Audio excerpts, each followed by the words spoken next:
Welcome back to Good Better Broker as we bring in Amir Narani. He is the broker owner of Left Coast Leaders in San Diego, California. Amir, great to see you. Hey man, thanks for having me. So a bit about you for our listeners. 20 years in the industry now. You started Left Coast Leaders back in 2022, and you are a former retail LO. I want to ask you first about something that I saw on your website. Yep. You say that Left Coast Leaders is committed to delivering the most optimized and efficient process possible. What does that mean to you? Okay, rates, when you talk about mortgages, you're talking about rates, right? That goes hand in hand. But when you fast forward to when customers think about the experience, right? They think to themselves, how was that experience? Was it comfortable? Was it easy, right? And when you think about rate, yeah, they want a low rate, but rate's relative to the market. Right. So in other words, whatever your rate was, it was good wherever the market was at that point in time. But as a consumer, are you going to remember where the market was at the time that you locked your rate? And is that what you're going to be talking about? Probably not. But what you are going to be talking about is how easy did Justin make the mortgage process? How well did he communicate? And so, when we are building out our systems, it's with that in mind, so that as the loan moves through the system, you don't have to come probe us to figure out where is this in the conveyor belt. It's already delivered to you. The communication is already there, and the responsiveness is there as well.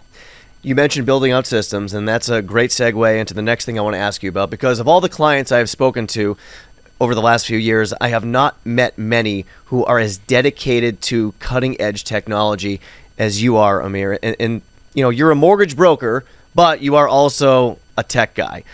So you're building out these systems. You've done this from the ground up. How would you describe the way you balance your love for technology with also being a mortgage broker? This question is synonymous to me with somebody asking you, how do you balance the use of your left leg with the use of your right? Okay.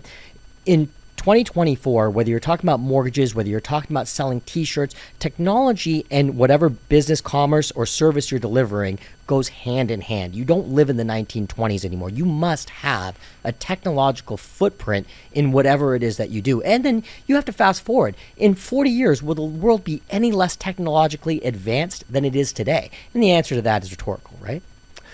Great point. Your company, your vision for Left Coast Leaders when you founded it a couple of years ago was a focus on technology, on a CRM, and on customization. Why are those your biggest priorities?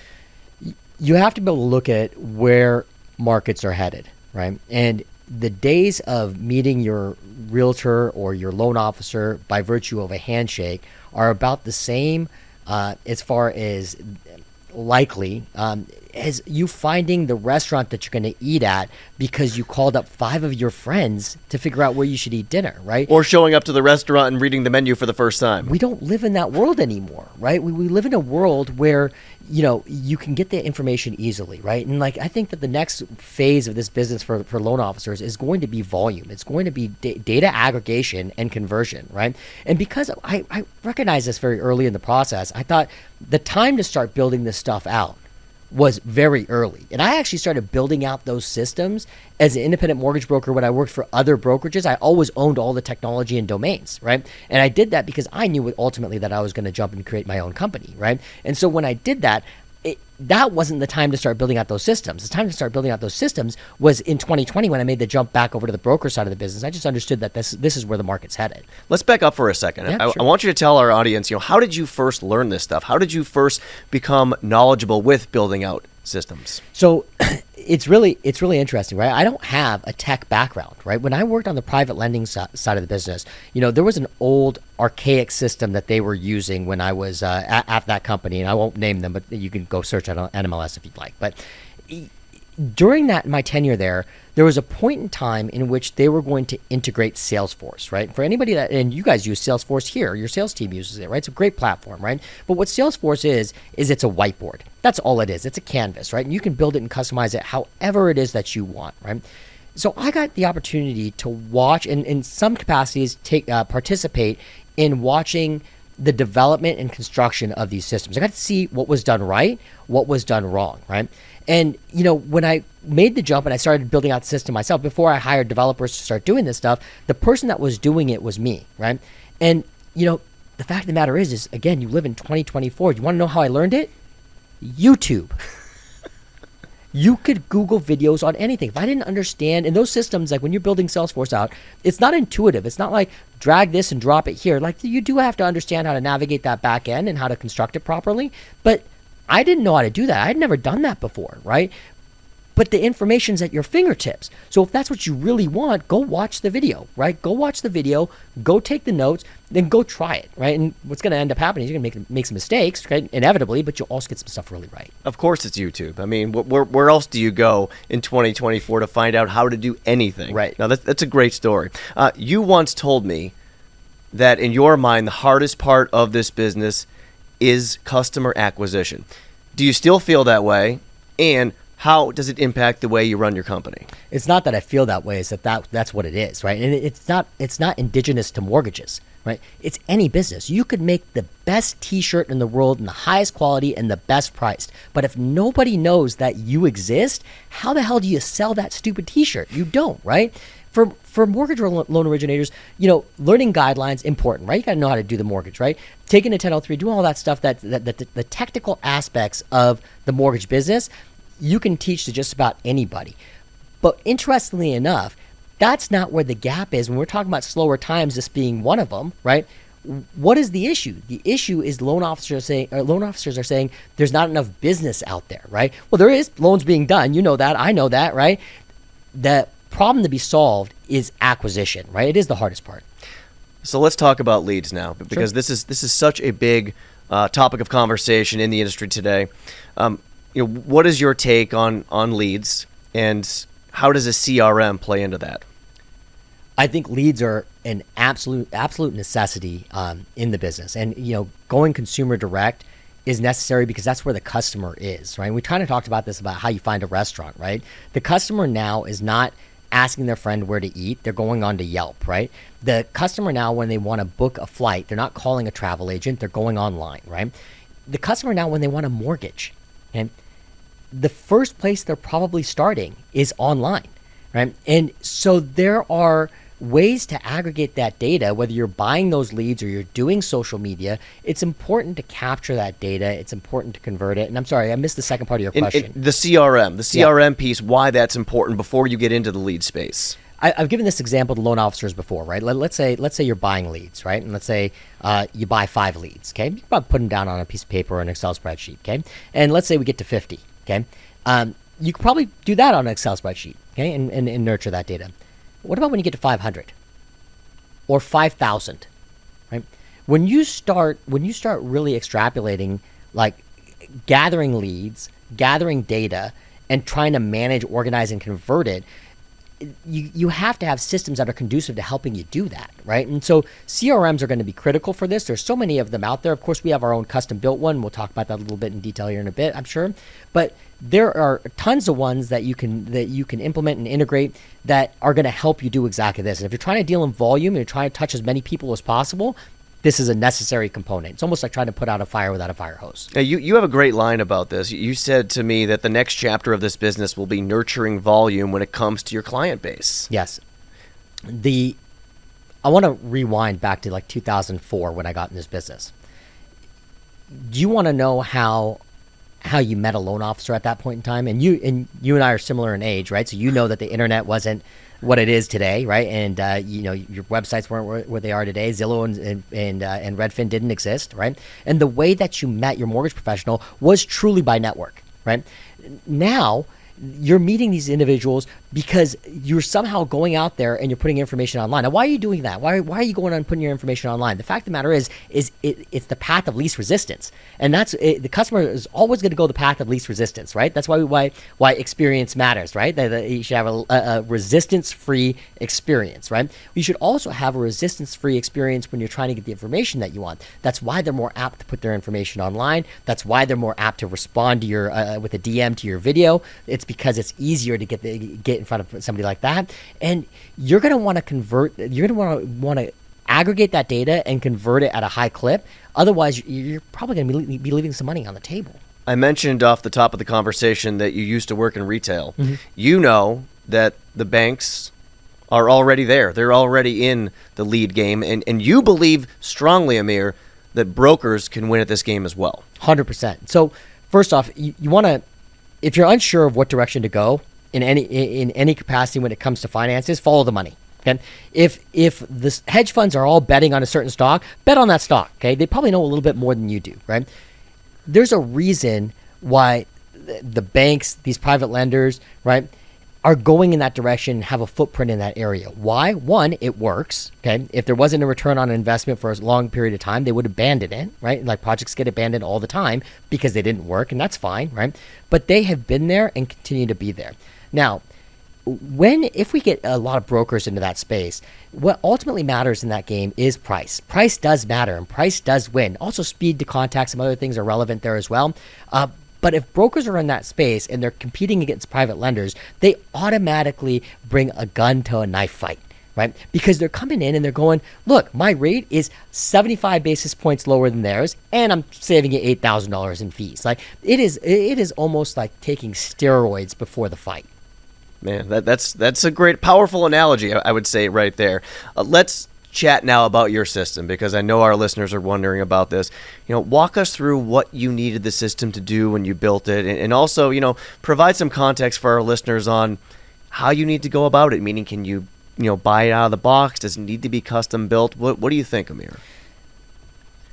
The answer the question that you're asking me here, what do I need the system to do, is a really wide and broad question. Okay, because the answer to it is everything. I need it to do just about everything, right?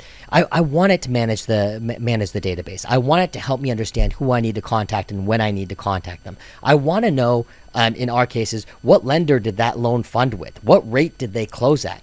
That system should also be something that's conducive to data mining, right? I'll give you a good example that I thought of this morning, which is you guys about 4 months ago, right, rolled out the Refi 100 program, okay?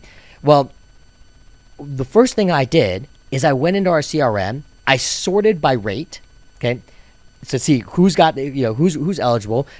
Then I sorted by lender, and unfortunately for me, I only closed one of those because just about everything I do comes through to you guys, so I wasn't eligible with a lot of these clients. But the fact of the matter is even the one that I did capture, okay, was by virtue of understanding the system and going, this is a target, right? And then being able to execute on that target. And so the system should be able to do that. What else should it do? It should communicate with your customers. It should nurture the database when you're not actively involved in it, right? And the short answer to that is these systems can do anything you want them to do. Now, can you buy out of the box? Do you have to custom build it? The answer to that is dynamic in the sense of it depends on what you want. Okay, if all I want, okay, is 4 wheels, a steering wheel, and from point A to point B, there's a lot of cars that I can purchase right out of the box, and they're going to come get delivered to me, and they're going to check the box and be able to operate in that capacity. Okay, if I want to win an F1 Formula race, I'm going to need to build that car from the ground up, right? So when you're asking that question, right, to the brokers that are listening, right, well, what direction should I go? Should I build something, custom build something? Should I just buy something out of the box? Truth of the matter is before you're going winning Formula One races, hopefully you've turned 16 and have driven a car, right? Get your feet wet. You can buy something out of the box. In fact, there's some great platforms out there. One that comes to mind, who's also an AIM partner, which is Bonzo. It's built on the back of Salesforce, right? So it's already got like a strong foundational horsepower-driven engine underneath its platform, and it's ready to go. Now, I've never personally used it, but I've just heard it's built on the back of Salesforce, so instantly I'm in. I'm loving all these automotive analogies that you're using, considering where we are here in Motor City. Detroit. You got it, buddy. Let's talk about the power of automation now, Amir. Why, in your mind, is that important to leverage? Your most important commodity is going to be your time. Okay? And the fact of the matter is we're all dealing with the same 24 hours in a day, right? For you to have to manually do tasks throughout the entire ecosystem in your business is going to inevitably create an end result of you limiting your capacity, right? So when you have automation and it just automatically does these tasks for you, you no longer have to worry about these granular tasks that mean something. They need to get executed, but just take up so much of your time, right? And so the question that I would ask brokers is, what are you doing that you could just put into like an engine and it just does it for you. Well, CRMs will do this, right? So like give you examples of what the automation in our system does, okay? So, some of the things, because there's quite a few of them, right? Anytime the loan moves through the system, if it goes to process to underwriting, automatically every borrower is going to get notification via SMS and email that thing has moved to the next step. Guess what? All the agents are going to get that as well. Okay, another piece of automation that we have. A lot of brokers are doing pre-approval letters, and I know that they have like fillable PDF packets, right? Like, and that they can go in and type the customer's information. Well, if you already have all the data in your inside of your CRM of what their loan amount is, what their rate is, right? Why couldn't there just be a button that puts the pre-approval onto the letterhead and fires it off to everybody? Well, that's a button in our system, right? And so there's a lot of stuff like that happens. One other thing I want to ask you about regarding your system at Left Coast Leaders is talk time. How is your system structured in a way that it impacts the way your LOs are talking on the phone? The less time you have to spend thinking about what your next task is, the more of those tasks you'll be able to execute, okay? So if you have a UI that makes it very easy to look at, digest, and understand, like, this is my next step, this is my next step, this is my next step. This allows you to bang out 100 calls in a day if you wanted to, 100 attempts to make contact with somebody, because you're no longer going, who do I need to call next? What do I need to do next? And in the same capacity, it's not all just driven for who do I need to call to acquire business. You know, there's some other stuff in there. I'll give you an example. This morning, okay, we had a loan fund this morning, okay? There's some things that need to happen, right? I need to update some stuff on our back end, right? So, some of our technology systems, right? I need to mark it as funded. I need to make sure that he wrote a review on mortgage matchup, right? Because I know that those things matter, right? There's a reminder in a week to make sure he wrote the review on mortgage matchup. So not only is it to acquire business, but it's also to make sure that all the necessary things that are associated with that file are going to happen, right? And they're going to be different from one file to the next. Just listening to you talk, it seems to me, and you tell me if I'm off here, that everything you do, you look at it through the lens of how can we be more efficient as a company? How can we make the best use of our time in a business where, as you mentioned earlier, there are so many different things you have to worry about at the same time. Yes, you're spot on. Like, that efficiency is key, right? Because if you have efficiency, you have more time. That more time translates to dollars. No doubt about it. Look, if I can handle twice the amount of activity and tasks that the next guy does, I'm going to make twice as much money. What is your message to other brokers out there who may be considering incorporating consumer direct into their approach? Here's the rhetoric that I usually see whenever I talk about consumer direct. The perception is either or. You usually get no, I'd rather build my business on referral, okay? Justin, I'm not turning away referral deals, okay? I get along with people. I have agents that refer me business. I have past clients that refer me business, okay? It's not like I don't do that business and go, I'm sorry, if you don't come through a marketing channel, I can't deal with you right now, right? It is no different than working out. You're not just going to work out your legs and your chest. You're also going to work out your biceps, your triceps. You're also going to do some cardio. It's all important, right? And so when you think about consumer direct, it shouldn't be do I need to shift my business entirely into this model? It should be, why is this not part of my approach? Why is this not part of my practice? Because the fact of the matter is this, okay? If I line up 100 loan officers on the blacktop, okay, I can guarantee you that not all 100 of them are spending 40 to 60 hours a week constantly building their referral base on their business. They're not, right? How many agent conversations are you going to have in a day? How many past clients are you going to call in a day? Is that really going to take you 640 minutes? Are you really going to spend 8 hours in that day executing at that level? I don't think you are. So it's not an either or. It's a both. Yeah, probably did the arithmetic on that wrong. But. No, that's okay. One other thought I want to get from you, since we've talked so much about leads and the different ways that you are, harnessing the power of technology with your lead generation platform. It's been a huge topic of conversation in the industry for the last couple of months. It's going to continue to be that way. The NAR settlement. In your mind, how will this inevitably affect the flow of lead traffic from realtors to loan originators? Okay, I'm going to walk you through an exercise. Okay, entertain me here for a minute. Okay. You have realtors now have to negotiate their compensation up front, right? And I think that takes effect in November now. I think they pushed it back. Okay. If I line up 100 realtors on the blacktop, Justin, would you agree with me that now, as a result of this process, that at least one of them will make less money? Yes. Okay. Would you be willing to bet on that? I think I would. You would. Okay. Do you think out of those 100 realtors that one of them will make more money? I would say yes. I'd probably say no. Really? And the reason why I say that is because it's an attrition variable, right? There's certain things that happen in business that are propellants, right? They're going to give you business, right, or give you income. There are certain things that are attrition variables. If I have to talk about my compensation, there's very few people that are going to say, I want to actually pay you more. Fair point. Okay. And so what this means, and the gray area here, or the wild card, is where does the compensation ultimately land, right? And for the purpose of the show, I'll make my call in the market. I think it ends at 1 to 1.25 on each side. They have a pseudo-symmetrical relationship, right? So whatever happens on the buy side, eventually it'll cascade to the listing side. Okay. Now let's extrapolate that to income. Okay. Let's say we have these 100 realtors who are now all making $100,000 a year. Okay. As real estate agent. Let's say their income halves. Okay. And now you have 100 realtors that are making $50,000 a year, right?